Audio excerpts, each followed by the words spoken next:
by those Chinese guys. Gigabit, you can write it on your notes.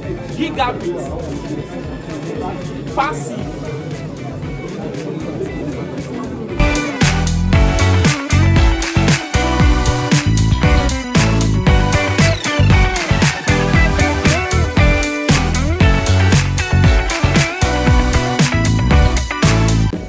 So the advantage is just that when NEPA takes light, it will switch automatically to the inverter. But instead of you now running down to the AC, the water heater, the iron and everything, these things that are not meant to be on the inverter will still remain on the board.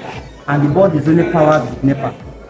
Do we get it now? Why we already separated the cables, the wires that are meant to be on the inverter, we already separated them.